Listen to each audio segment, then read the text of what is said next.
across America. Live, this is Point of View.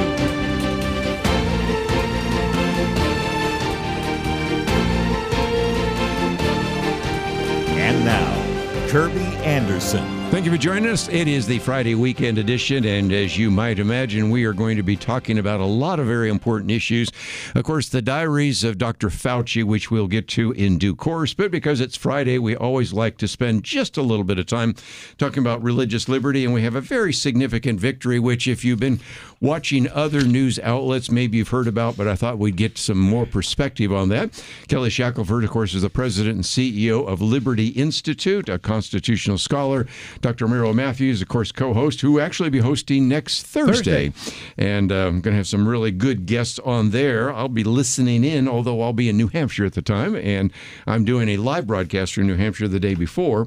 But Kelly Shackelford, let's, if we can, for just a minute, talk about Valerie, what's happened, and I guess you need to give the backstory before we talk about some changes in policy. Yeah, it's actually a great win. So this case started with Valerie was a physician's assistant for almost 20 years with a perfect record in the clinic.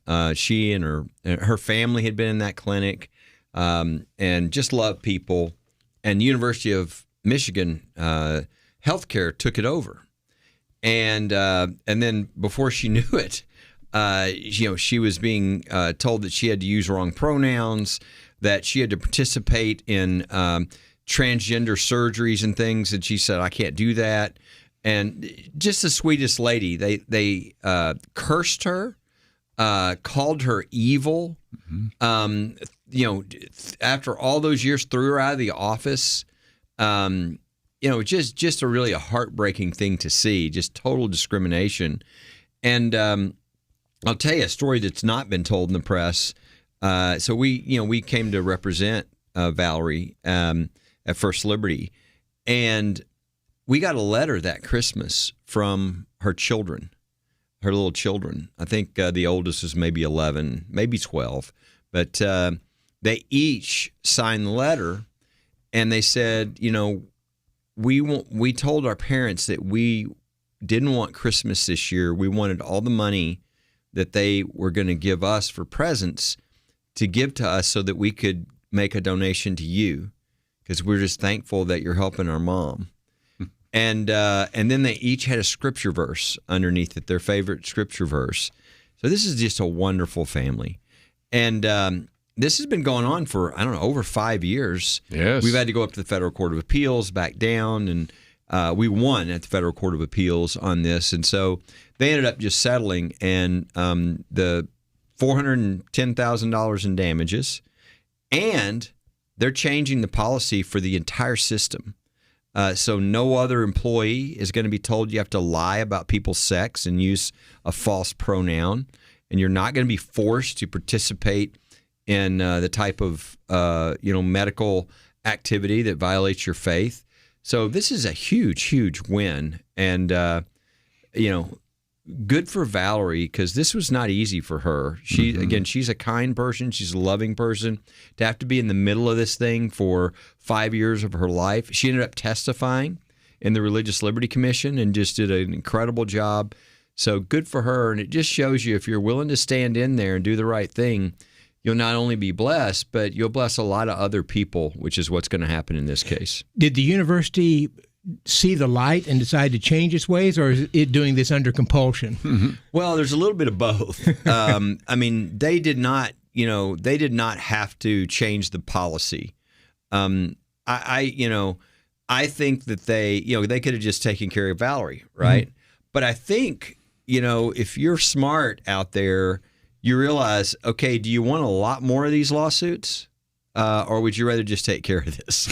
And I think this caused some pain, enough pain, that they realized, somebody else is going to do this too, because, we probably need to change our policy. And they changed the policy. So, and what's funny about all this a little bit is, really none of this would happen if it wasn't for Donald Trump, right? The whole attitude on all of this stuff, if you remember, everybody was like not sure if they could say anything about, whether there's a difference between a boy and a girl. And I mean, everybody knew it. 80% of the country knew it, but they didn't want to hurt anybody's feelings or like say something that was inappropriate. And so people were kind of silent until really his election. And if you'll remember, at the end of that election, there were all those ads. They figured out the ads because somebody finally figured out. Your profit center. Was that true of University of Michigan, or was this just something they occasionally did? I don't know. I know that that's a mistake for people. I mean, I know some lawyers who literally went in to start a firm solely to represent minors. And we've had them on the on the show. And I always thought, boy, you get one of those before a jury. Oh my goodness! You get somebody who was 13 and had something done to them, and now they're 20 something, and they're like, I can never go back, and I didn't give consent to do this. You know, I was a child, and they were making millions of dollars, and woo. So I always thought that was going to hurt long term for those people who did it, but.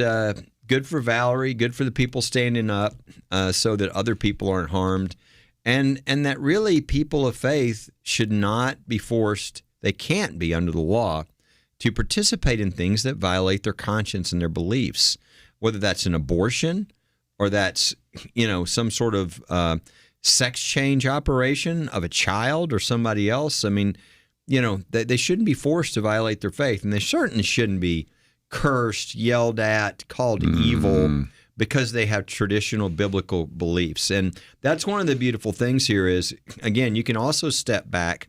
Why did Valerie win?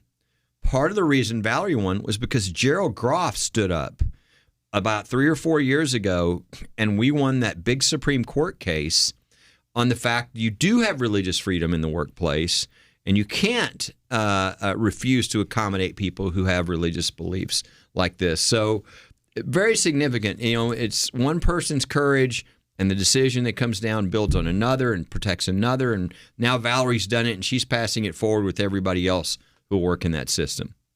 Again, if you want to find out more, we have the press release from First Liberty. You can go to firstliberty.org, but that's our first article. You can scroll down and get some of the information there as well. But I think it's just also a great illustration of the fact that who would you want to work as a physician assistant? Wouldn't you want more Christian physician assistants? And yet here, as soon as they get one of the Christians in there that doesn't toe the line, we have all sorts of lawsuits. And this one was resolved in a good way. And one of the reasons we like to cover that is sometimes some of the people that work in these areas say, they cover the story when there's a lawsuit, but they don't talk about the answer. Mm-hmm. And in this particular case, they already won at the court level, but they also won at the policy level. So if you'd like to celebrate that, it's the first article. We'll come back and talk about the Fauci Diaries next.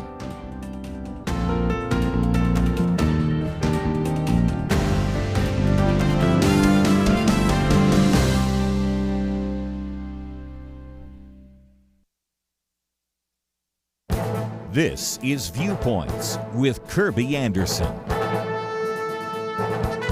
With a whimper rather than a bang, the world has become a different place than it was in January 2021 when Donald Trump left office. That is how Victor Davis Hanson begins his commentary about the world that has been made anew. Here are just a few of the significant changes around the world. In this hemisphere, not only has Venezuela changed, but several Latin American countries have swung from communism with pro-American administrations, and China is no longer attempting to control the Panama Canal. Many commentators simply refer to the Middle East as a quagmire, but Victor Davis Hanson reminds us that Israel has been providing intelligence and missile defense to the Muslim Gulf states. As I've mentioned in previous commentaries, Hamas, Hezbollah, and the Houthis have been weakened economically and militarily. Russia lost its last client in the Middle East with the fall of the Assad regime, and the Strait of Hormuz remains a choke point, but its significance will diminish because existing pipelines are being expanded and others are under construction to bypass the strait entirely. The war in Ukraine continues, but the U.S. has been allowing the country to manufacture Patriot missiles and to strike targets inside Russia. And it is worth noting that Russia is now in its weakest political, economic, and military condition in decades. China is also stagnating. It is burdened by a dangerously low fertility rate while importing 3/4 of its daily oil consumption nearly half of its natural gas, and a third of its daily food. In many strategic ways, the world is very different from what it was 5 years ago. We shouldn't lose sight of these differences. I'm Kerby Anderson, and that's my point of view. Go deeper on topics like you just heard by visiting pointofview.net. That's pointofview.net.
You're listening to Point of View, your listener-supported source for truth. Back once again, I suspect this will be a conversation that will last for quite a while.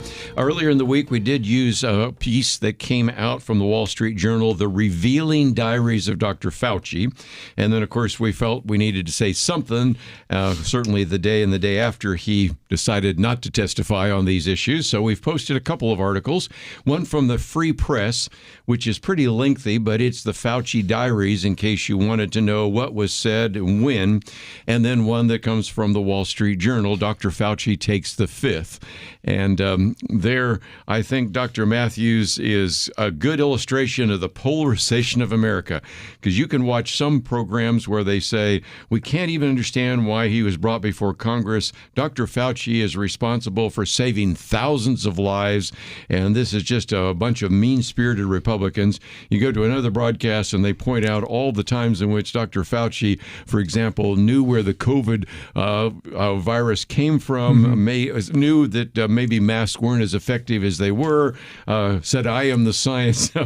You get all the above, but nothing else. These diaries told us some things we did not know. If you were following this, it was just bizarre back in 2020 when this was starting, because you would say initially in January, February of 2020, they were saying you don't worry about wearing a mask. You have to have the N95 surgical mask. It has to be properly fitted to you. It's just not going to do you any good. But by March, everybody needs to wear a mask, and by April, everybody needs to wear two masks. And then you had the distancing thing, and you had people who were at football games with nobody else around and being arrested because they were at a football game without their mask. It was just bizarre, the things were going. You had Andrew Cuomo, as governor of New York, complaining at the end of March about the number of ventilators they were getting. He said they've given us, I think, like 40 or 400 or something. We need 4,000 of them. We need them right now. By the end of April, 30 days later, he's saying, would any of you states like to have some of our ventilators? He never got all the ventilators he wanted. It was just bizarre, the mixed messages that we were getting, and that many of the people who were doing this were not living by the things that they were telling other people to do. Sure. Well, and I wanted to talk to Kelly because if I remember right, they were saying you cannot even have a church service out in a parking lot, but you can over at a liquor store. Yes. You can have all sorts of people in a casino, but you can't have a church service, right? Yeah, we had a lot of COVID cases. We won every one of them. Yes, you did. But some of my most memorable, I think of in Mississippi in the parking lot at the African American church, where they were driving in a car, like COVID passes through automobiles, and the preacher was preaching from a stage, and the police informed him that, quote, the Constitution has been suspended. Excuse me? Excuse me?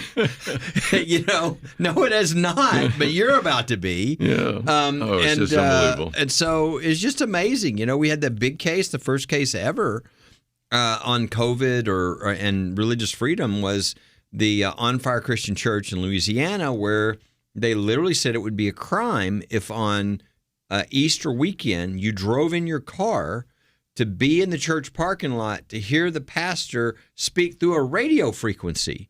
So now COVID is going through radio frequencies. So it was just unbelievable, and it was really a test of our whole constitutional system. And because if you can ever claim emergency, and then everybody's freedoms are all taken away, then of course that's where you're going, and that happened a lot. And you also had this fascinating thing where these people, governors, county commissioners, mayors, who had never had the kind of power were given this like all-encompassing power over whether you can go to church, whether you can go to the liquor store, whether go you to work. Yeah. Shut down the economy. Whether what you're doing is essential or not. Yeah. It's essential to gamble at the casinos, but not to go to church. And so it was a fascinating time, and needless to say, it gave opportunity for some of us for a lot of litigation over the Constitution and whether it was still in place. And the hubris that came from the officials on this is where I thought the real problem was. The notion that you have to be 6 feet separated. Now, from a scientific standpoint, if I see somebody has a flu or a cold, I'm stepping away from a little bit just because it's good. It's a good practice. But do I need to step away 6 feet exactly, or is 7 feet, or if I'm breaking the law, if I'm 5 feet? It was that kind of thing that we found out later on was just not backed by the science, and yet Anthony Fauci said, I represent science. And what we found out from the diaries is he's gloating about the fact he gets to meet with celebrities. People are calling him. They want to have their picture taken with him. You look at this and you think, this was just, you put the country through a lot of trouble. And if you had stepped up and said, this is a novel virus, we're having to learn as we go along. Yeah. Here's our best thinking right now, but we may change on that. But it was never that. It was, this is what you have to do because we know. And then 30 days, 60 days later, it's just the opposite because we know. It was just bizarre. The hubris, you're right. I mean, I think the humility was what was lacking. And it should have been easy to say we're learning, right? I mean, and to be honest about things. This was a real turning point, I think, in America. Yes. We used to all trust our doctors. Yeah. We trusted scientists because, and I think it was a little bit of a mistake, but not mostly. I remember studying the psychology of science and how that really science operates a lot of things. You come in with a new theory that's actually right, and it sort of disproves the old theory. People will attack you. Yeah, get a lot of pushback. Yeah, so there's just for washing your hands is an example you and I have used before. And so that should be always there. But I think most people really trusted. I mean, right. I think of my wife had stage 3 breast cancer. And when at the end of all the chemo, all the radiation, everything she went through, they would not tell her you have no cancer. They would only say what they knew, which is there is no evidence of disease. Now you'd say, well, that's kind of cruel. Why don't you give her some hope? Why don't you tell her, they were being honest with the science. And that's what Fauci blew up. I mean, he was lying. And then he was saying, by that I mean he knew what he was saying was false in numerous situations. And then he was, as Merrill was saying, he said things that he didn't know, right? They're both lies. I mean, he just totally blew up the ability of Americans to trust their doctors, their scientists, because he politicized himself. Instead of being honest. Where was the open discussion about vaccines, about the fact that they were experimental, that we weren't really sure, that, instead they would hide when bad things would happen. They would go after, a number of great scientists who were applying science and the scientific method and asking questions. And it just really blew up the whole scientific community and the trust of the public. And there was the political pressure as well. So we didn't know this at first, but pretty quickly we found out the kids just weren't as susceptible to it, and if they got something, they were generally going to be fine. It just was not hitting kids like it would, young kids like it would older people. And yet the Teachers Association jumped in there and said, we got to close down the schools, and the CDC actually reversed itself on that.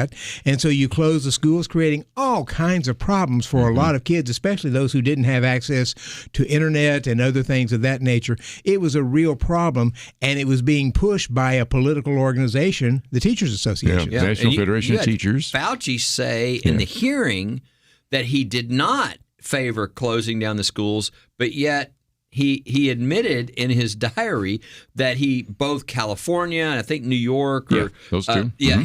He specifically told them to shut down the school. So the lying is incredible.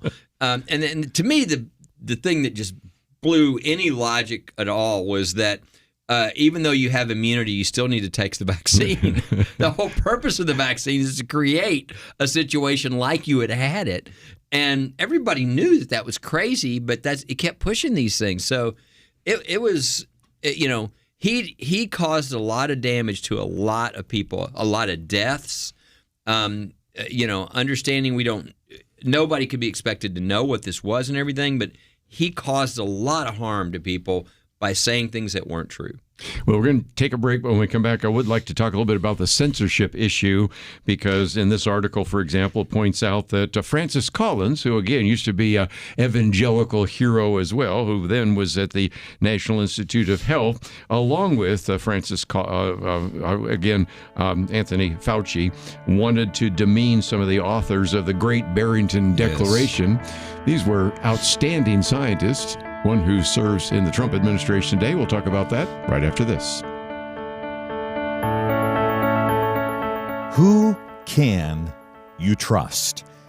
Years ago, many of us could probably have provided a fairly long list, but today it seems we almost can't trust anyone. Educators don't even know what a woman is anymore.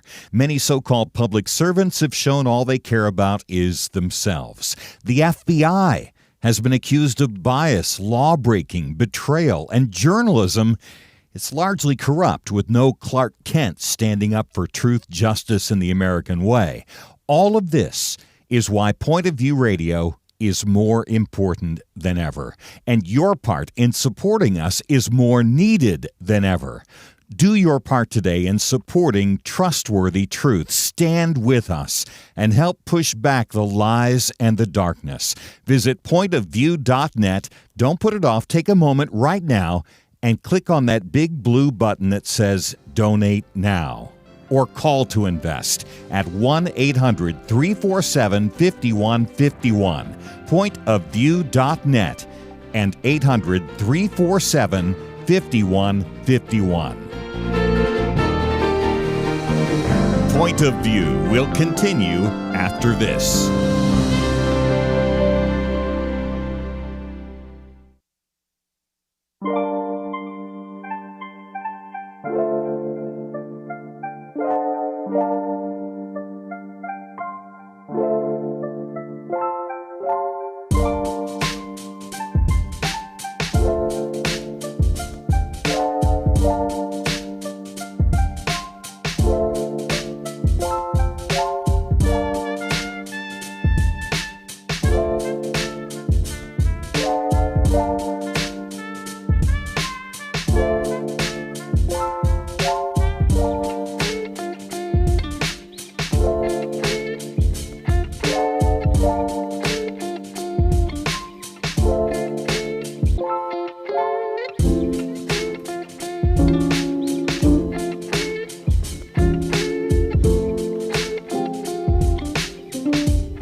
You are listening to Point of View.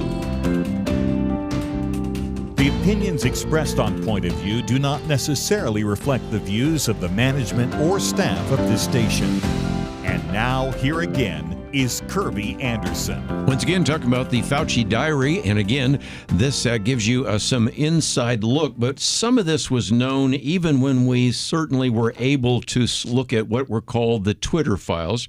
Might remember Elon Musk bought Twitter, now calls it X, and released all these emails. And that was when we began to recognize, and want to get comments from around the table, both with Dr. Merrill Mathews and Kelly Shackelford, about some times in which he was encouraging the federal government or the social media to delete incriminating emails.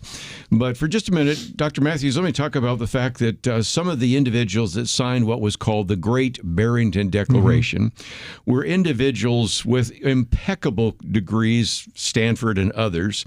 And instead, we now know, interestingly enough, both from the emails and now from the diary, that Francis Collins and, again, Anthony Fauci worked really hard to completely censor those individuals and went out of their way to demean those individuals. And I remember hearing Francis Collins, who was Fauci's boss at the time, a radio person asked him, "What do you think about Fauci?" He said, "I think he's the best, the brightest person we've had in the country on the issue of infectious diseases."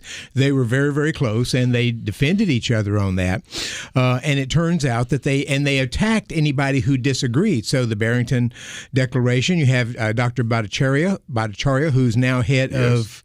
He's not head of Medicare. He's CDC or something. One of those, National Institutes of Health, I guess.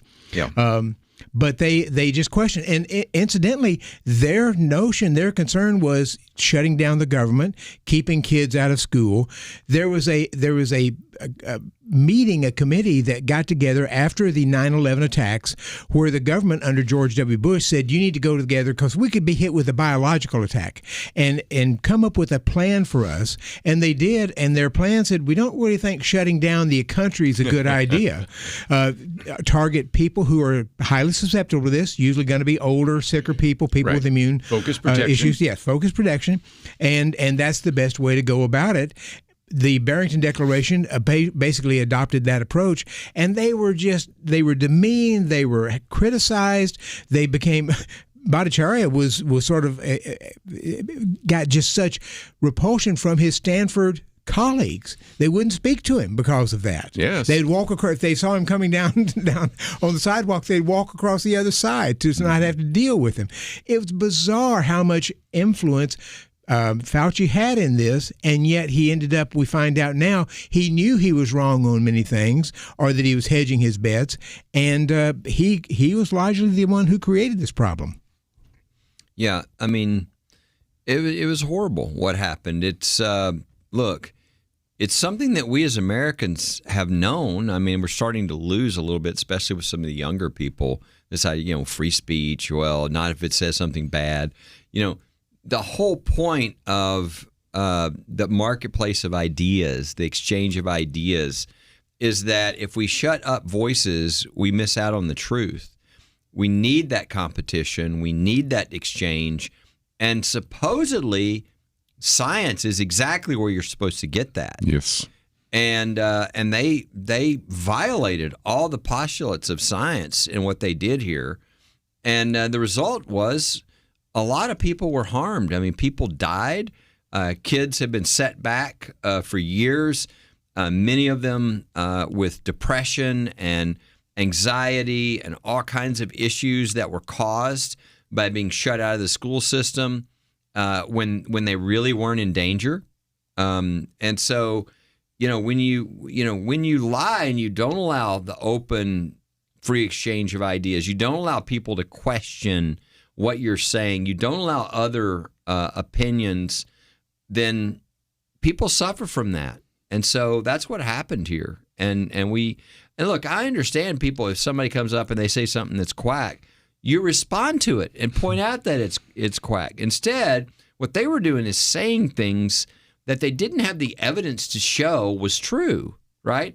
Where is the study on the 6 foot apart? Where's the study on the mask working?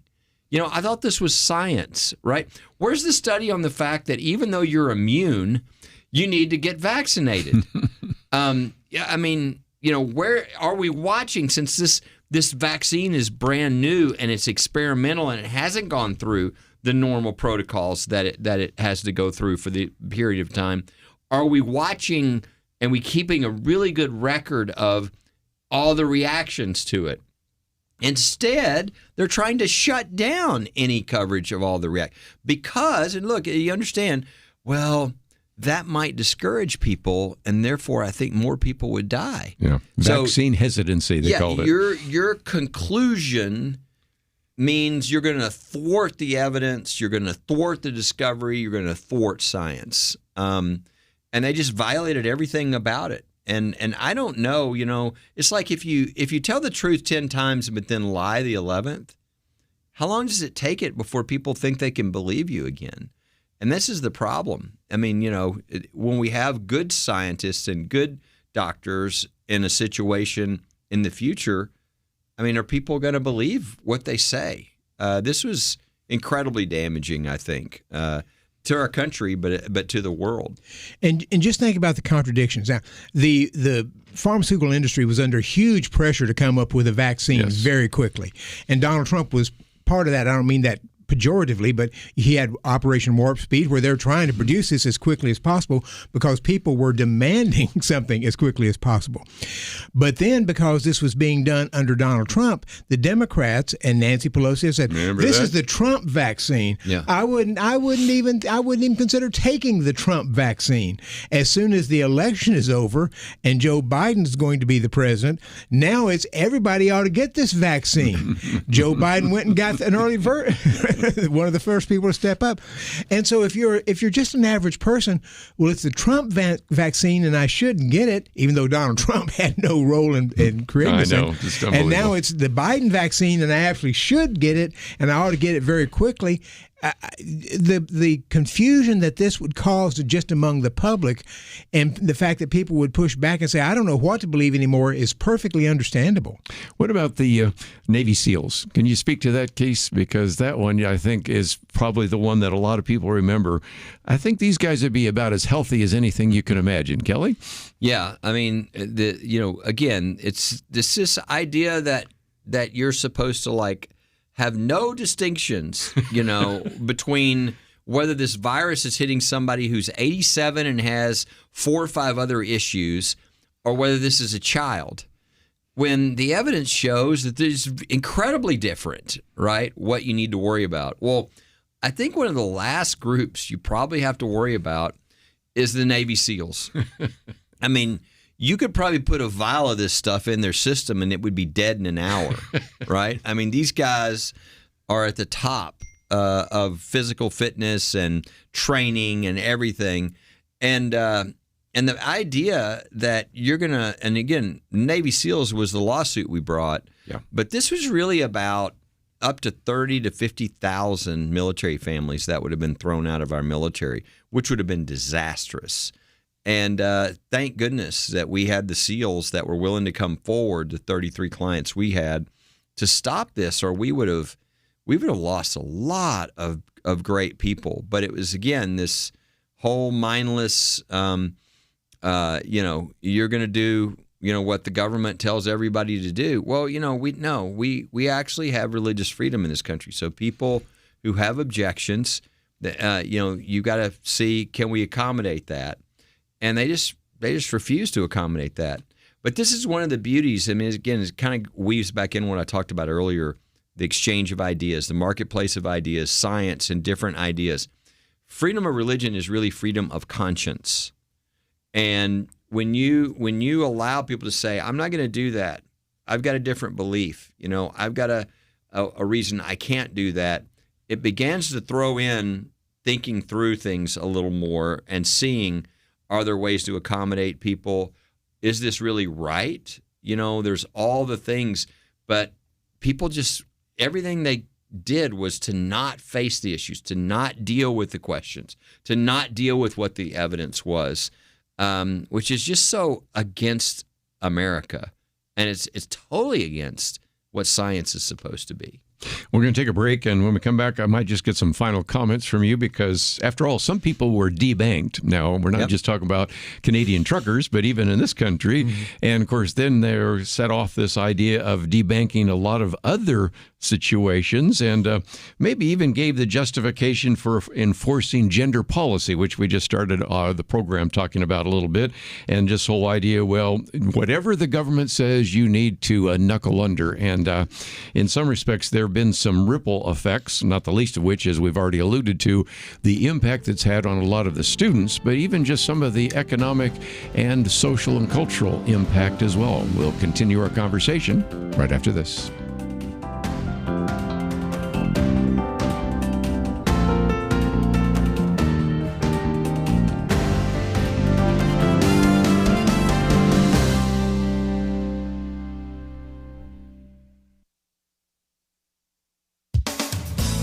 Last November, the Texas Tech University system got a new chancellor, Brandon Creighton, who promised dramatic changes pertaining to academic freedom and woke Marxist course content. In keeping with these plans, Chancellor Creighton issued 2 memorandums, one in December and one this past April. The first specifically states that the Texas Tech system will not permit course content that promotes the idea that one race or sex is inherently superior to another. Included in this ban is content that presents individuals as racist, sexist, or oppressive simply by virtue of their race or sex. The second memorandum states that the Texas Tech system will prohibit coursework related to gender identity, including teaching untruths like gender identity is a fluid spectrum, or there are more than 2 genders, or gender can be different from biological sex. Now, a national professors union has sued the Chancellor and Board of Regents over these memorandums, saying they violate professors' First and 14th Amendment rights. Mr. Creighton laid the groundwork for these changes when he served in the Texas Senate. He authored a bill enacted in January 2024 that takes aim at DEI mandates at Texas public universities. Mr. Creighton also authored SB 37, which went into effect last September. A Daily Signal article says the law requires governing boards to review general curricula, restore classical liberal principles, and spend taxpayer dollars responsibly. The Professors Union lawsuit claims Chancellor Creighton's memos violate not only the U.S. Constitution, but the fundamental idea of what it means to be a public university in America. Tom Lindsay, Policy Director of Higher Education at a division of the Texas Public Policy Foundation, told the Daily Signal this lawsuit is a sham. He said both of Creighton's memos and SB 37 explicitly preserve factual teaching of history, civil rights, biology, and other core subjects. This lawsuit is the union's temper tantrum. The Texas taxpayers will no longer be funding their Marxist ideology. For Point of View, I'm Penna Dexter.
You're listening to Point of View, your listener-supported source for truth. But once again, next hour we're going to get into a very good piece by Dr. Merrill Mathews. Can a Democratic Socialist candidate truthfully take the oath of office?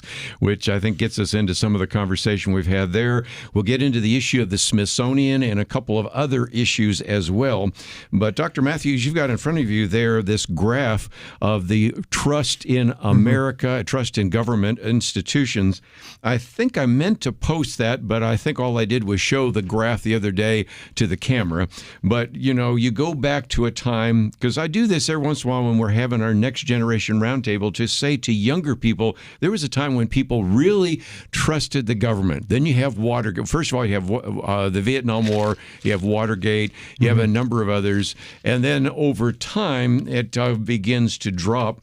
But certainly this whole issue of the pandemic and the lockdown dropped it so far down that most people today tend not, especially younger people, tend not to trust the government or any institution. Yeah, that's right. Pew has been doing this this survey since before 1960, late 1950s. And in 1965, 66, public trust in the government was up to nearly 80%. Yes. Something like 80%, 78%. Now it's just 17% of Americans now say they trust the government in Washington to do what's right. And just about always is only 2%. And when you break that down by party, Republicans are going to be higher, but I think Democrats are down to about 9% say they trust the government. But it's interesting, when you look at this graph, you can see, and during Ronald Reagan's time, I mean, it had been going down to about 35%. During Reagan's presidency, it was up most of the time, up to about 1990. Then it goes down a little bit under George Herbert Walker Bush, goes down significantly under Clinton, comes back up as once the Republicans take the House and Senate under Clinton, it goes back up and gets up to about 60% by the time George W. Bush is in. Then it starts dropping. With Trump, it goes up just a little bit in his first term. Then, and you can see around COVID time, it starts peaking and starts going back down again. So it's, and, you know, it has been a long, steady thing of things that the government has done in order to, that just has eroded trust. You have the Iran war. It went down under the Iran war. Remember that? With Reagan, you had, but it goes up a bit under Reagan. With Bill Clinton, once you got the Republican House and Senate there, they managed to cut spending. We actually had a government surplus, a fiscal surplus for several years. But then George W. comes in. You have 9/11. You have the George W. spending so much money, not vetoing anything. Remember, that was an issue. So you can follow this, and you just kind of track what American history has done with this graph. Let's talk about how this, again, affected not only the government, but social media. One of the individuals, Kelly, you and I quote so often is Rod Dreher, live not by lies, again, a manual for Christian dissidents, because he said, as I looked at Eastern Europe and I looked at the communist countries, they had a hard totalitarianism where the government crushed you. He says, in our country, we have more of a soft totalitarianism. Sometimes the government does, but in other cases, it was social media. And just a minute ago, I mentioned the number of individuals that were debanked, so even financial institutions. And so in some respects, even though the government couldn't shut you down, they worked hand in glove with other institutions to shut down individuals who dared to ask questions about the virus. Well, and of course, as you mentioned earlier, you had Elon Musk take over Twitter, now X, and release a lot of this information of what was going on. And you had the Biden administration threatening and calling, Twitter and Facebook and these people, telling them to change. So, I mean, that is. I don't even know how soft totalitarian. That's the government, forcing a private citizen. And what I think was one of the worst decisions in the history of the U.S. Supreme Court was that Murphy case where at the time, I think A.G. Smith, who's now Senator Smith out of Missouri, brought a lawsuit with that data and said that this violates the First Amendment. And he's exactly right. And the court, in just an unusually horrible example of cowardice, said that it wasn't ripe yet, and that it really doesn't. You really couldn't conclude that they changed no correlation. things. Yeah, they didn't. There's no change. causation. Yes, they got all the threats, but we're not sure that's why they changed these things. It's just, it was one of those. When people, and Amy Coney Barrett gets. An unfair rap at times, right? It's like she's bad on everything. She has a lot of great opinions, right? This was one of the worst. Yeah. And it's this lack of courage that she will display at times like this to not deal with this issue head on. It was horrible because this should be illegal. It is illegal. It should be unconstitutional. The idea that government officials are picking up the phone and calling the companies that allow for private speech and expression and telling them to begin to censor people and to throw them off. And then, as you say, debanking and all of this. I mean, that is just as violative of the First Amendment as anything I can think of. And the idea that didn't, that something wasn't done about that when it got to the Supreme Court, I hope that never happens again. So one of the real problems here is when you have the public losing trust in the government, Very true. Then you just simply don't believe the things that are going on. And Gallup does a poll, and they've just released it again here. They do 14 core institutions of the country. 12 of them have hit their lowest points ever. And so when you look at this, you've got the highest is the military. They get 61% trust. The police, 45%. But when you look at newspapers, 17%, public schools, 27%, the medical system, 28%. I think the lowest on here is television news, 14%. These are the various institutions they go through. Banks still get 28%, and the presidency gets 26%. But you see this sort of eroding trust in what they're calling the institutions. These aren't just the government; it's elements of our country. And with Gallup saying of the 14 that they've been surveying for years, 12 have hit their lowest point ever. It is hard to be able to run a country and be able to do things, elections, anything, because there's just so much mistrust out there. Without trust, you can't operate. I mean, people can't operate. Relationships don't operate. You can't. I mean, it's just an assumption that's got to be there. And this is, you mentioned Rod Dreher and Live Not by Lies. He's working on this new book that is really what his argument is going to be, that the Weimar Republic, right before Hitler, there were conditions that led to all that, and he sees a remarkable resemblance to all those same factors at play in the United States now. And one of the big things of that, and it's what leads to socialism and communism too, is a mistrust of all the institutions. There you go. And again, especially in the young, And so they're like, because of what they are going through, and think of the young people now that can't buy a house, they can't pay off their loans. There just looks like the future is really dim. They're like, well, the institutions all lied. Let's burn them down. Well, that's where the socialism, the communism, the crazy democratic socialist agenda that they're putting on, that we've got to get rid of the Senate, we've got to get rid of police, we've got to get rid of ICE and all these different things. That you go, well, this is just crazy. That's where it's coming from. It's the burn it all down approach. And it comes from the lack of trust in any of the institutions. And a lot of young people are appealed to this. I mean, they're listening to it because it sounds good to them. Yeah, yes. And so they're ready for a transition or even tear it down and start again. Well, again, I might just mention the August issue of Outlook, which should have arrived by now, is probably in your mailbox. If you haven't picked it up, probably already on your table. It's worth reading. The Rise of Socialism. We come back. Dr. Merrill Mathews has a piece in the Hill. Can a Democratic Socialist candidate truthfully take the oath of office?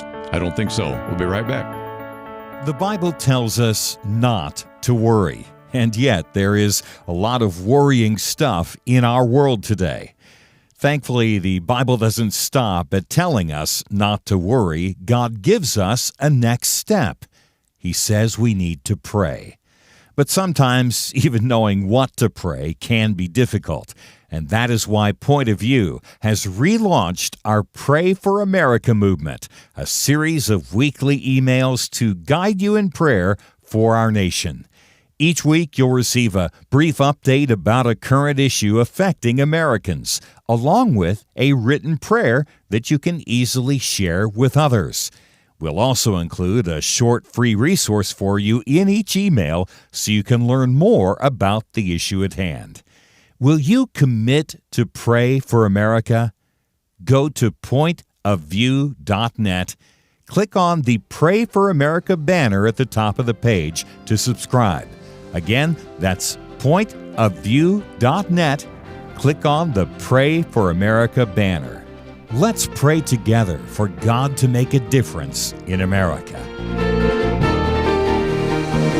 Point of View will continue after this.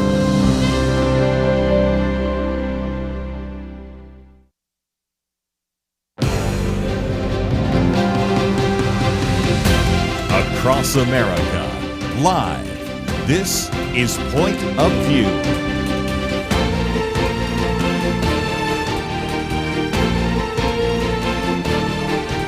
And now, Kerby Anderson. Second hour today, we're going to be focusing some of our time and attention on all these socialist candidates, and you might pay attention to what's going to happen in Wisconsin this week because some more might actually be on the docket as well.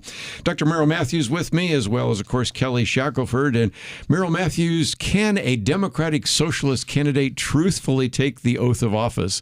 I remember, as soon as I saw that, I said, what a great piece. Hadn't even thought about that, because when you take the oath of office, it is to support and defend the Constitution, the Democratic Socialists of America. And their convention's starting today, isn't it? Yeah, they want to just today. get rid of it. And so I'd love to get your comments on this. Well, they have recently changed their platform, and it has apparently gotten much further left, because now they call for getting rid of the Senate.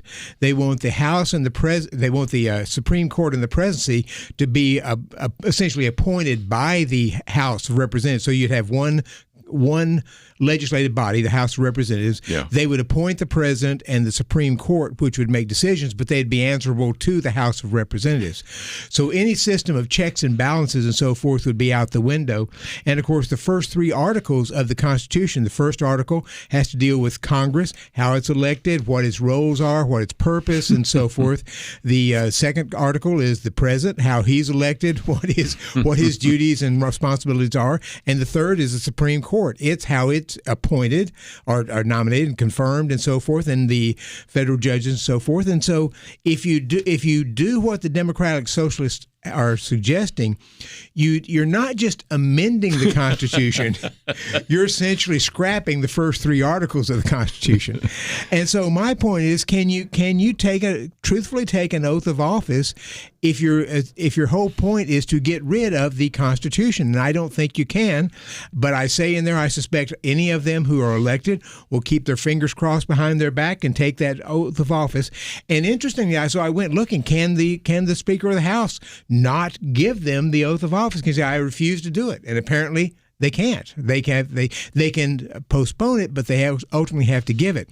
But the Congress the Congress has the ability to be able to say, both the House and Senate, we will not accept this person, and by a majority vote, they can refuse to seat somebody. And so that's an important thing. I don't think that would happen, but they do have those powers. That is recourse. Kelly Shackelford, you have been warning us for years that some of the Democrats wanted to pack the court, but I think some of the Democratic socialists saying, you guys are just amateurs. We're going to just get rid of the court entirely. Yeah. A couple of things come to mind here, because not only pack the court, which is totally, you just basically the rule of law is over. It's just a political body. It's just so now your rights are whatever everybody would do a majority vote to at that moment. So, which is kind of the opposite of why we have a Constitution. The Constitution's there to protect you, even if you're not in the majority. So that would be. But the other thing, think about the fact of these people who wanted to change the Electoral College. Right, all of these which they want to get rid of. Yeah, and it's the same thing. So when these people were saying they want to get rid of the Electoral College, and so a number of states have actually passed laws that as soon as they get to 51%, they're going to throw all their votes for whoever wins the majority vote, instead of the approach of the Electoral College. Well, for those who don't understand, the Electoral College, you get one for each House member, which is more popular vote, because your House members are designated based upon popular vote. The Senate gets 2 senators for every state, no matter how big or small. So that's the only difference between popular vote and Electoral College is the Senate. Well, in this, they're saying, abolish the Senate, get rid of the Senate. So this is we saw this coming. These are people who just want really what our founders thought was the worst form of government, which they referred to as a mobocracy. So it's like whatever a majority wants at that moment, even your death, they get. It's just total majority vote. No restraints. Get rid of the police. Get rid of prisons. Get rid of the Senate, and we could, get rid of the Supreme Court, and the rule of law is over, and the constitutional republic is over. Yeah. So they, as you mentioned, they are having their meeting coming up. They're calling it the Socialist Summit. Starts today, Can't make this up. And it goes through, I think, like 3 days or so. So they are starting that, and they have how you can apply for it and come and be part of it. And it mentions in there all comrades. It uses the term comrades are welcome. Well, what about this? Because these claims, Kelly, are really far beyond anything that has ever been proposed before. I mean, we've had occasionally a socialist run for governor or even president, and they've always lost. But these individuals are asking for some things that I don't even remember the socialists decades ago calling for, because you really do get rid of everything from the borders to the Department of War. They call it Department of War, by the way. As well as any kind of police, prisons, and, of course, the whole constitutional structure. You just, in a sense, are tearing everything down, and I don't hear really what is going to be replacing it either. Yeah, well, I think what's remarkable about what's happening here is that they are actually telling you what they're going to do. Yes, that's the difference. Yeah. I mean, typically in the overthrow of countries through communism and socialism, they will they won't talk about this, right? It's just we got to overthrow this, corrupt government we have without saying, oh, and when we do, we're going to get rid of the Senate. We're going to get rid of prisons. We're going to get rid of. They don't tell you all these things. So this is actually, I think, very helpful. And I think the Democratic Party has a real problem on their hands. Don't you know? I had one person disagree, saying they could take the oath of office because there is a Article 5 Convention of the States, which could completely change the Constitution. And my response to that is we've never had an Article 5 Convention of the States. There have been some that have moved forward, but Congress usually steps in then and addresses the problem that's being, so that we've never had one. There's also Rob Natelson, who's a law professor and worked with some of the think tanks, conservative think tanks, written extensively on this, and he argues that you really can't come in and completely replace the Constitution. The Article 5 Convention of the States is to make a change in the Constitution, but not replace it. So again, that's a fallback position, but doesn't work very well. But again, I think you've looked at the numbers. How many Democrats today accept this? You just mentioned a minute again. The Hill is reporting, a new CNN report, poll says a third of Democrats identify as Democratic Socialists now. A third of them. And these are just crazy positions that Americans are not going to stomach. And you've got a lot of Democrats, James Carville and others, saying that this is like, Rahm Emanuel, Josh Shapiro, a number of them are pushing back on this, trying to say we can't go in this direction.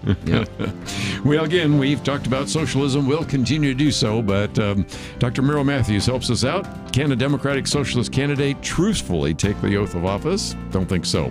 Let's come back and talk about the Smithsonian. That's an issue we've talked about earlier in the week. Let's come back right after this.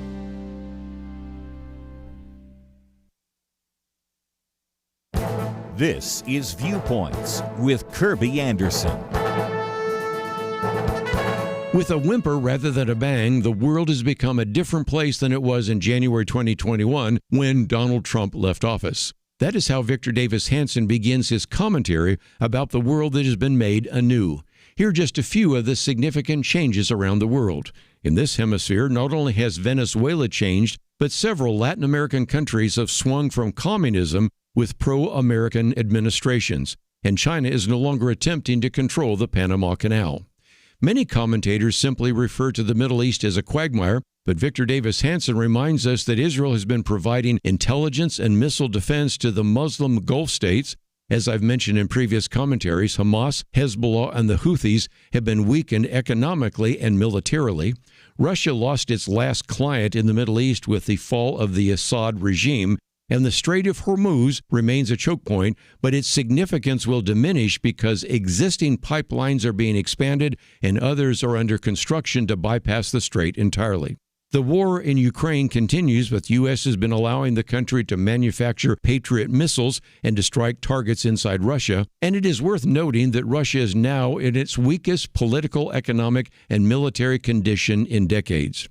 China is also stagnating. It is burdened by a dangerously low fertility rate while importing 3/4 of its daily oil consumption, nearly half of its natural gas, and a third of its daily food. In many strategic ways, the world is very different from what it was 5 years ago. We shouldn't lose sight of these differences. I'm Kerby Anderson, and that's my point of view. Go deeper on topics like you just heard by visiting pointofview.net. That's pointofview.net.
listening to Point of View, your listener-supported source for truth. Back once again, I wanted to go around the round table for just a few minutes because our two guests certainly have been watching the midterm elections. Of course, those of you in Wisconsin may be figuring out who your next governor might be, but whether you look at members of Congress in New York, in Pennsylvania, in Colorado, just to mention a few off the top of my head, there are certainly socialist candidates, but how many of those will win in the general election? Some of those are so skewed Democratic, maybe they will, but it's a good question about what this looks like in the midterms. It is. I mean, normally you'd look at the midterms and you would say, and especially you got Trump also, which always adds more energy to the other side. Yeah, you've got a normal backlash that pretty much has always occurred except for I think twice, and so you would see Democrat pick up seats in the House and the Senate, but you've got a couple of curveballs here. You've got the redistricting, including the Supreme Court decision that said you can't draw lines based upon race, which I think that deals a blow to like 18 or 19 districts. So that's something to watch. But then this whole thing with the communist socialist, this craziness. And it's a third of the Democratic Party. You got all these people running, and people are seeing it. And the demographics of the group in the Democratic Party that's doing this, these are well-educated white liberals, okay? And the working class looks at this and goes, "You people are nuts," right? And so that could very much influence turnout and elections, and so we just don't know. We don't know what's going to happen. But it definitely throws some curveballs into a normal midterm situation. Yeah, you'd normally expect Democrats would probably take the House, might take the Senate, but as you say, the redistricting, Larry Sabato at the Center for Politics in Virginia, University of Virginia, thinks the redistricting as it stands right now probably favors Republicans, even though Democrats did some redistricting. But he's also been moving some various elections in the House, giving them a tick towards the Democrats in several of them. So you wouldn't want to make a big bet on how this thing turns out. Probably still goes to Democrats, just following history, at least in the House, maybe in the Senate. But you've got Maine. You might have had Graham Plattner win that seat. Susan Collins, typically at the last time she ran, she was down by 6 or 7 points in the polls going into it, and ended up winning by 3 or 4 points. Just one day, you shift over one day, and she ends up winning that. Texas, don't know. North Carolina Michigan's another one, yeah. North Carolina, Michigan's a pickup, but yeah. North Carolina could be a pickup for Democrats. So it's a real toss-up right now, and I don't know. And I got to say, I don't know that Trump is helping with the Iran war and the tariffs and some of the other things, because it gives the Democrats the ability to be able to say, you're spending all this money on a war rather than helping out Americans. Inflation is still high, not as high as it was, but it's still high. And the GDP that came out this week, I think it was 1.5%. That looks like a slowing economy when we're trying to get the economy boosted. So it's very unpredictable right now. Yeah, no interest rate hike at the moment. We'll see where that goes. Might go down. And the reason I mentioned Michigan is some people say if you do end up with a socialist running in the state, then maybe a Republican could be a pickup. So some could go one way, some could go the others. I'm not predicting that. But let's, if we can, for just a minute, talk about history, because this is, of course, the 250th anniversary of this country. And Kelly, of course, you have been very much involved in not only dealing with these court issues, but also teaching history. Just had a group that went to Boston, and you've had other individuals on your staff, Mark David Hall, we've mentioned him, and others. But here, this is a piece by William Galston. Now, this is an individual that was in the Clinton administration, Deputy Secretary, I think, of the domestic policy, and as a result is not necessarily looking at this as a pro-Trump person, but nevertheless says, Trump has a point about the Smithsonian. And of course, we've seen some of the cross-examination by Representative Brandon Brandon Gill, of the head of the Smithsonian. And also I have a piece here from my good friend Jerry Newcomb, The Battle Over History and the Anti-American Smithsonian. So here you have individual that's pretty left of center, one that's obviously right of center, but they're all saying the same thing. Something's going on at the Smithsonian. What's going on? Well, I mean, they're trying to totally change history, and rewrite history. Yeah, rewrite everything, and they're woking everything. And a number of years ago, one of my marketing staff said, I tell you what the theme is for the year. I said, what's that? He said, it's kind of easy in marketing. It's either I love America or I hate America, and this is the I hate America crowd. So we want to put as much negative, attacking things as we can, and good for the Trump administration for trying to get back to American history and to have the Smithsonian not be something that's there to attack and try to make sure that Americans are not proud of their country. That doesn't mean you hide information and talk about things, but to skew it just off the charts the way they've done at the Smithsonian. It's amazing this story hasn't really come out yet until they did the study and released the report, because this is something that I guess a lot of people go into the Smithsonian, and so they didn't see these crazy exhibits. But it definitely needs to be dealt with. There's several Smithsonian institutions. So you have the Air and Space Museum. Yeah. That's one I used to always go to when I was in Washington. Yeah. I'd be surprised if they made many changes there. There's the Natural History Museum, which would be the dinosaurs and stuff. So just their history museum is where I think this is mostly happening. Right.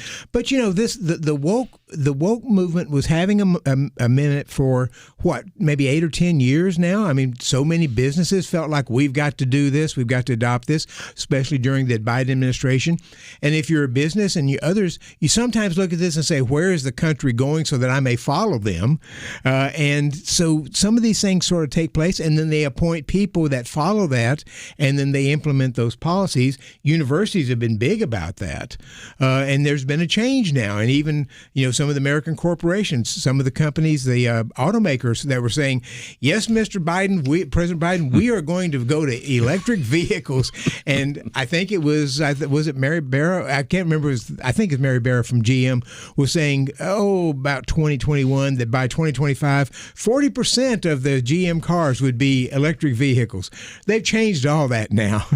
And they're dropping these. They're closing the plants that were doing that. And they're getting back to things. So things are turning back a little bit, and we'll see if they continue. Again, Kelly was talking about this. The executive order was entitled Restoring Truth and Sanity to American History. That came out a year ago from President Trump. But the one Kelly's referring to is there's also hearings at the House of Representatives, Rewriting American History, examining the Smithsonian's efforts to reshape the past.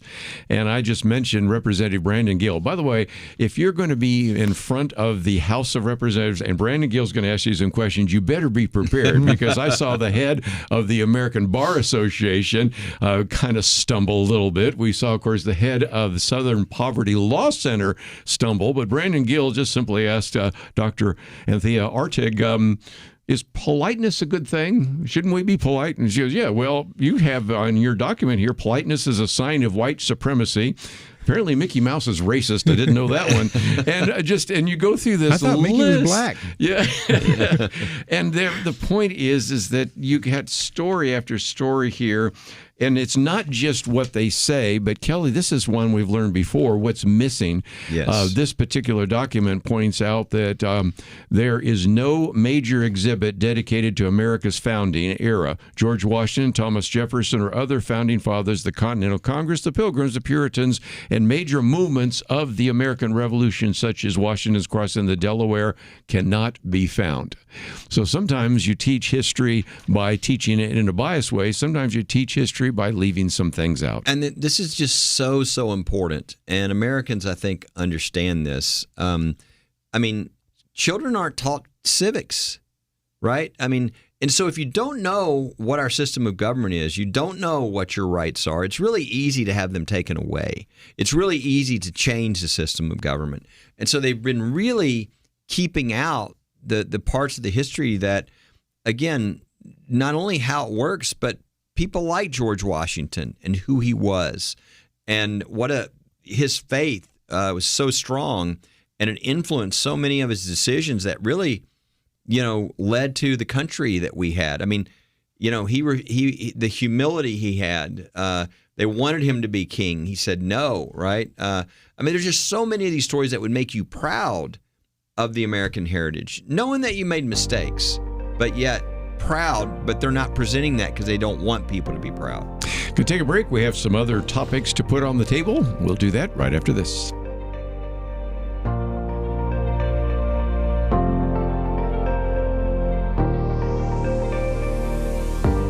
America's founding was shaped by a biblical worldview, but you will rarely hear that truth today. Think about this. If your child or grandchild was asked to articulate how Christian values shaped America's founding based on the education they received in school and from popular media, could they do it? Well, you can be part of restoring an appreciation for America's godly heritage, and we need you. Truth Team Week is right around the corner, kicking off September 22nd, and you're invited to participate in Point of View's mission to restore America's godly heritage and a Christian worldview in this nation by joining the Truth Team. But you don't have to wait to make a difference. You can make a donation right now and learn more about the Truth Team by visiting us online at pointofview.net. or by calling 1-800-347-5151. That's pointofview.net and 1-800-347-5151. Point of View will continue after this.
You are listening to Point of View. The opinions expressed on Point of View do not necessarily reflect the views of the management or staff of this station. And now, here again is Kerby Anderson. Back once again, let me just mention that next week, as I've been mentioning before, I'm going to be out and about. I'll be in Philadelphia, I'll be in Boston, I'll be all over the place of New Hampshire.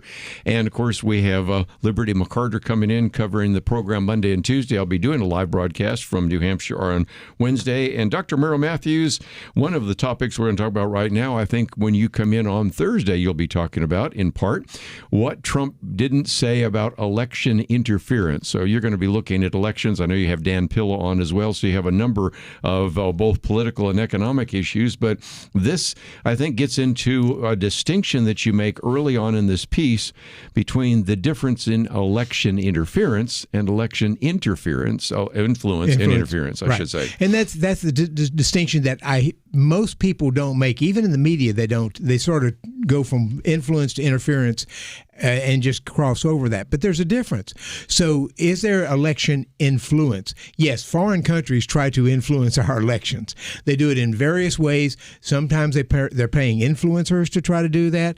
They're buying social media posts and other things of that nature to try to get you to change your mind and vote for someone else. Is there election interference? What President Trump was talking about was, prior to the 2020 election, the Chinese were considering trying to interfere in our election. And that means somehow they're changing votes, working in the machines. You could hack into a county or state election process, which might prohibit them being able to do things, count votes or something on a night. That's election interference. We don't have any evidence of that. And in fact, the Intelligence Council that President Trump was citing in March of 2021, so right after the election, said, we've looked at this. We felt like the Chinese were considering it, but they decided not to try to interfere in the election. Influence, yes. Interfere, no. And so that's the difference, is that we are, under President Trump, we are doing a lot of election influencing. As J.D. Vance goes to Hungary and say, vote for Viktor Orban. That is election influencing. There's no indication we interfered in the election, but those are two different things. And I think it's important to try to keep that distinction. At least in terms of interference, it would be very hard for a country to interfere in a major way because we have such a decentralized election system. So even if the Chinese were able to hack into the Texas system somehow or the other, that wouldn't affect all the other 49 states. So that's actually, I think, a feature rather than a bug, because we have this decentralized system. If there are, we found out now that New Jersey, people going to the DMV, signing up. They said they were not citizens, but the software, we're told, shifted them over to say they were citizens and signed them up to vote. But it's still fairly contained. Now they found out, they're going to try to go back and resolve this, we hope. But it's contained to that one state. It does not affect other states. So that's a good system that we have. Well, again, that gets back to making sure, Kelly, that we have the right people elected for your county chair, for your election officials, and a variety of others, because is election fraud taking place? Yes, and I'm sure you're even going to be talking about that on Thursday. But the way to avoid that is to make sure all eyes are watching what's happening. Yeah, people say this, but it's really true. 90% of politics is showing up. Mm-hmm. And that includes at your local precinct. In most states, you just go through a little training to be the local election judge at the polling place, so that you can watch and make sure that things are done right. People don't like doing that. It takes some time, right? You gotta. But thank goodness for the people who are doing that around the country. And what you really, really, really don't want is a precinct or a polling place where one party has somebody there and the other party doesn't. That's where of a sudden everybody voted. Yeah. You hear all these stories. You don't want that. And that just depends upon everybody who's listening to you and making sure that in your area that you are covering, that you are involved, that you are doing your good, citizenship duty and making sure that things are done well. And since the 2020 election, a number of states have passed election integrity laws, demanding that you have voter ID. Some of them are wanting to say before you enroll, you have to register to vote, you have to prove you're a citizen and so forth. So a number of states have done that. And Florida, after the mess that it had in 2000 in that election, have passed things that to make the voting very, very transparent, very well done. The votes have to be in by the election day, even though apparently the Supreme Court said you can let them go past the election day. That puts a question mark in this. If the election day is over and we're still counting votes and we don't have the full number for a number of 3 or 4 days, or in California maybe a month or two, I know that's just unbelievable. That just takes away trust from the system. And so states can do this better. Many of the states can. Some of them just election integrity is just not their thing.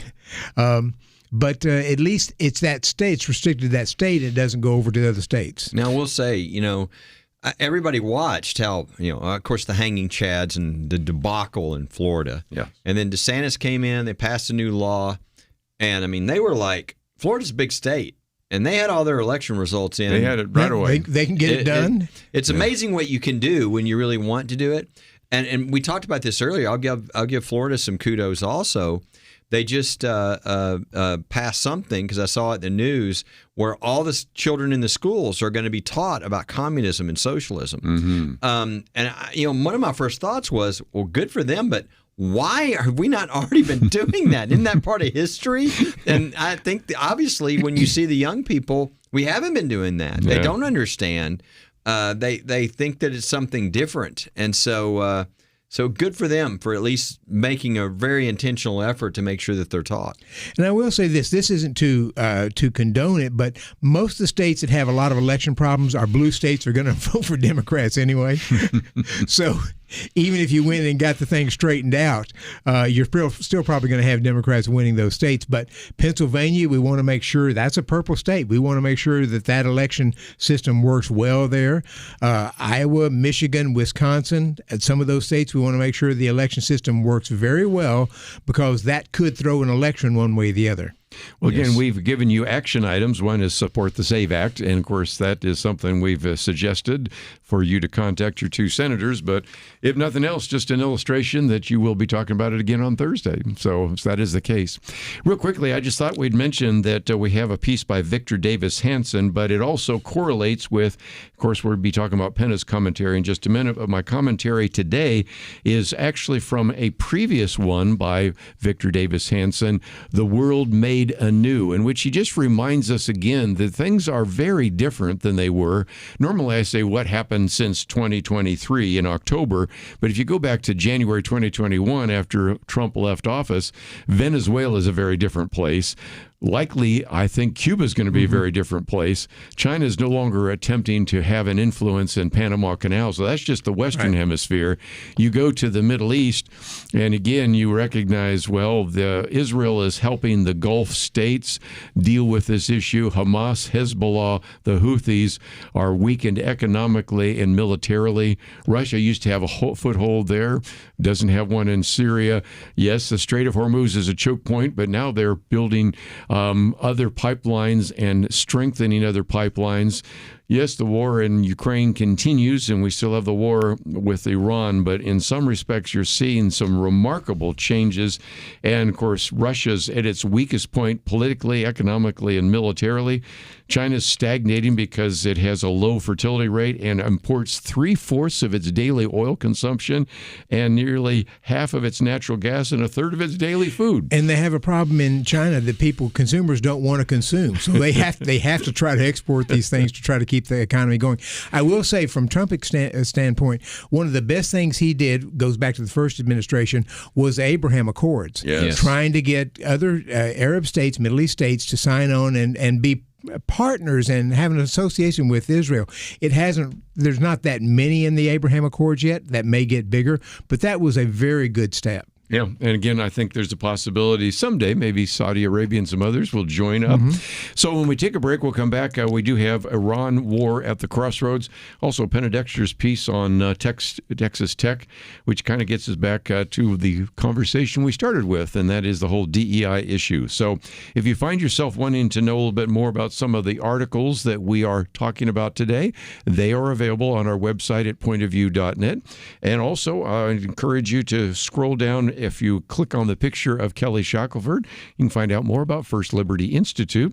And I'm sure they're going to have some other great announcements in the next week or so. And you heard one today when we talked about some of the changes there at the University of Michigan.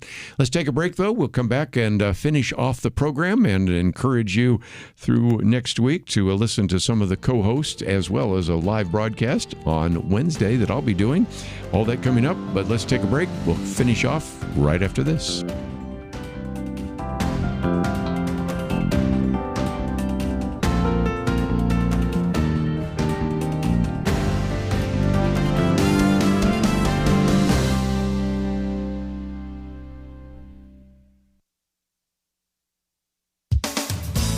Last November, the Texas Tech University system got a new chancellor, Brandon Creighton, who promised dramatic changes pertaining to academic freedom and woke Marxist course content. In keeping with these plans, Chancellor Creighton issued 2 memorandums, one in December and one this past April. The first specifically states that the Texas Tech system will not permit course content that promotes the idea that one race or sex is inherently superior to another. Included in this ban is content that presents individuals as racist, sexist, or oppressive simply by virtue of their race or sex. The second memorandum states that the Texas Tech system will prohibit coursework related to gender identity, including teaching untruths like gender identity is a fluid spectrum, or there are more than 2 genders, or gender can be different from biological sex. Now, a national professors union has sued the Chancellor and Board of Regents over these memorandums, saying they violate professors' First and 14th Amendment rights. Mr. Creighton laid the groundwork for these changes when he served in the Texas Senate. He authored a bill enacted in January 2024 that takes aim at DEI mandates at Texas public universities.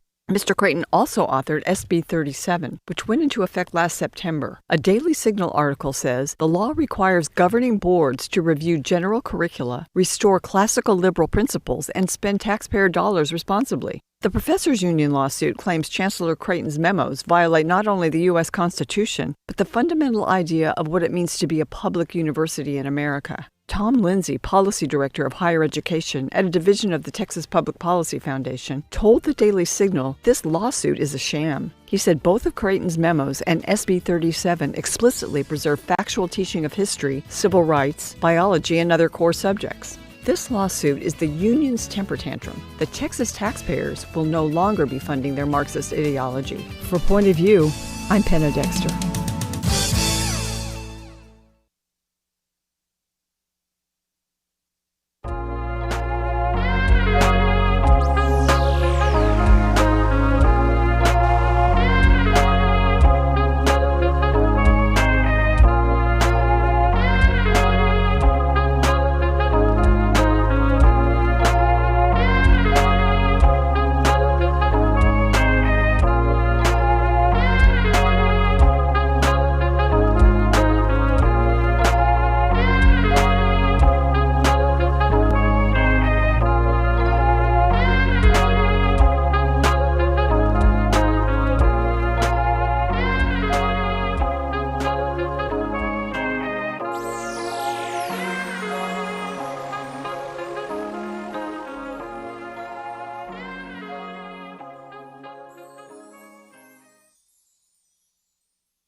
You're listening to Point of View, your listener-supported source for truth. Back for a few more minutes. Again, Victor Davis Hanson.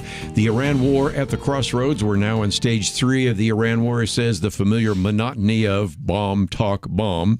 I think some people are ready for a little bit more bombing, but nevertheless, the war has finally revealed, he says, the full extent of Iran's vast conventional arsenal, nuclear program, missile, and drone industry.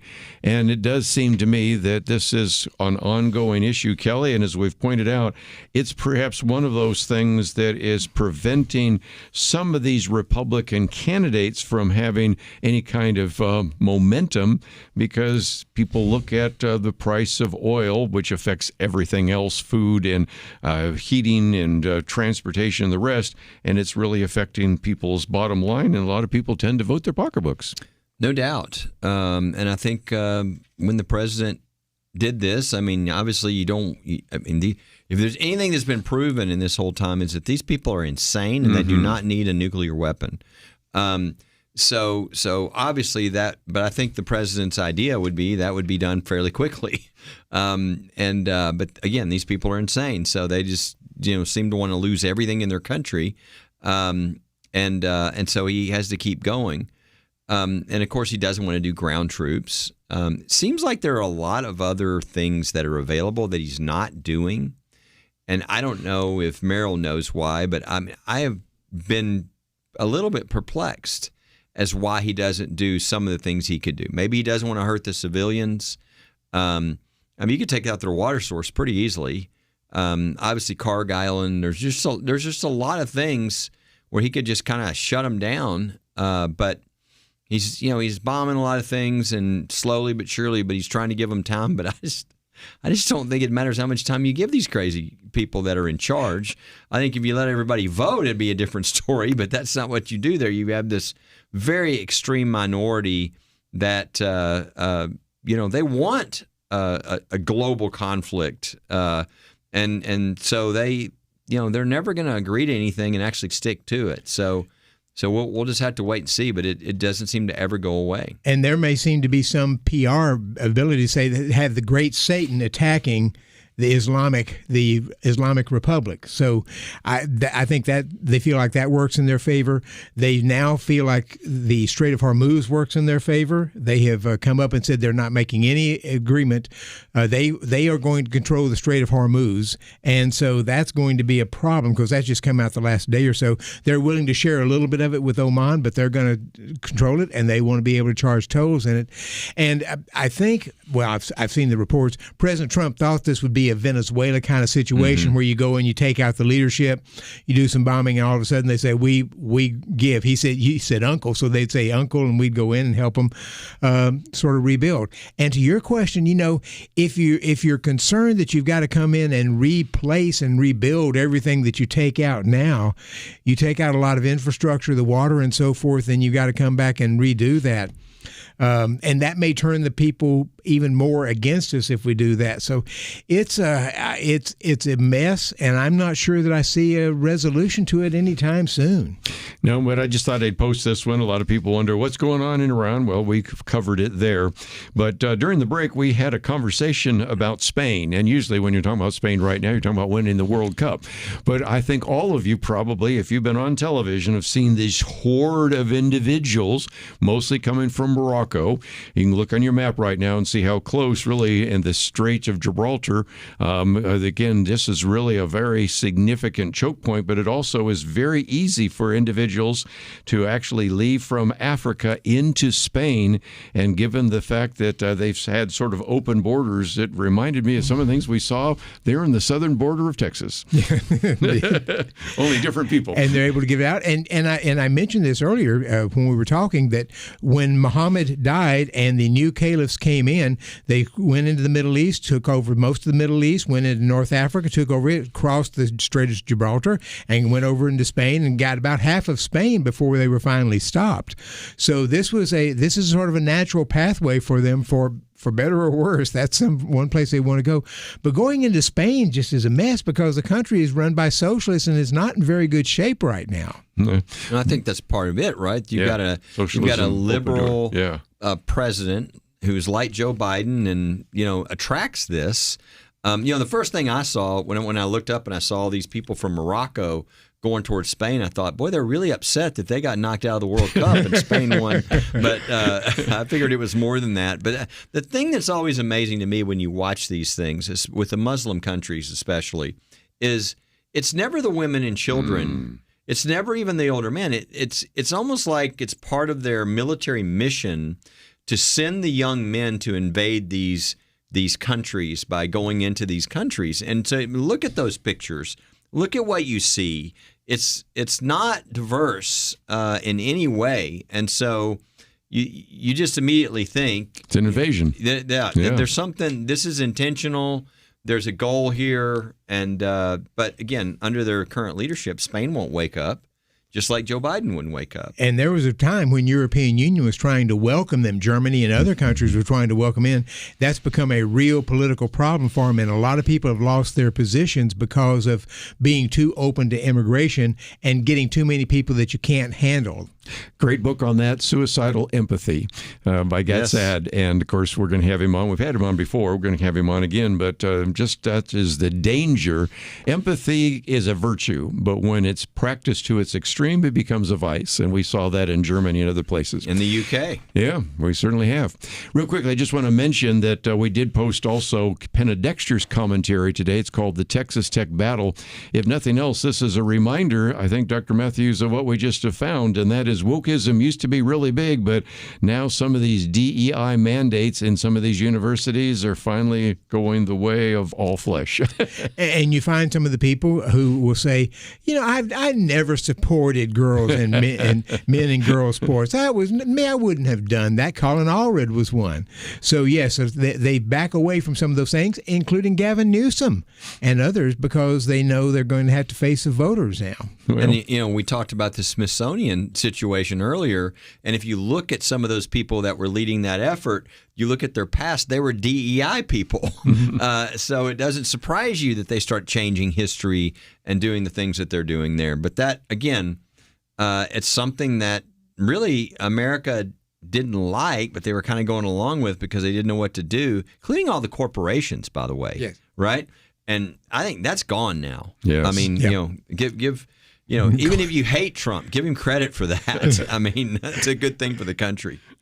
Well, let me just, before I run out of time, mention that we do have a link to firstliberty.org. You got a banner up there. Where does your state rank on religious freedom? And we talked about that last week, and I thought we'd mention it again because not everybody's tuned in every week, but we certainly gave an award to Arkansas, and we're still trying to see whether or not Arkansas can keep its 10 Commandments monument up there. But again, if you'd like to see where your state is on this issue of religious freedom, you'd like to know more about that, if you'd like to sign up for their newsletter, just scroll down to the bottom and you can find out a little bit more about First Liberty Institute. So, Kelly, it's been great to have you here today. It's been great to be on. And Dr. Merrill Mathews, 2 very good articles by you today that people can read, and you'll be on Thursday. Be back Thursday and then Friday with Liberty. Yeah, so again, we'll get a chance to pull all of that together. Just about out of time, but let me again encourage you to go to the website, pointofview.net. Gave you an action item, which of course was the idea of support the SAVE Act. If you did not take advantage of that, please feel free to do so. You'll find all the viewpoints, commentaries there, all the articles, and it's all available at the website, pointofview.net. As you go there, don't forget there is a banner there that says Restoring America's Godly Heritage. That's a place where you can click on the button that says Give Now, and if you would like to support us, especially during the more lean summer months, we'd greatly appreciate that as well. As always, want to thank Megan for her help. Engineering the program. Karen, thank you for stepping in today and producing the program. See you back here on Monday on Point of View. In 19th century London, 2 towering historical figures did battle, not with guns and bombs, but words and ideas. London was home to Karl Marx, the father of communism, and legendary Baptist preacher Charles Spurgeon. London was in many ways the center of the world, economically, militarily, and intellectually. Marx sought to destroy religion, the family, and everything the Bible supports. Spurgeon stood against him, warning of socialism's dangers. Spurgeon understood Christianity is not just religious truth, it is truth for all of life. Where do you find men with that kind of wisdom to stand against darkness today? Get the light you need on today's most pressing issues delivered to your inbox when you sign up for the Viewpoints commentary at pointofview.net/signup. Every weekday in less than 2 minutes, you'll learn how to be a person of light to stand against darkness in our time. It's free, so visit pointofview.net/signup right now. pointofview.net/signup. Point of View is produced by Point of View Ministries.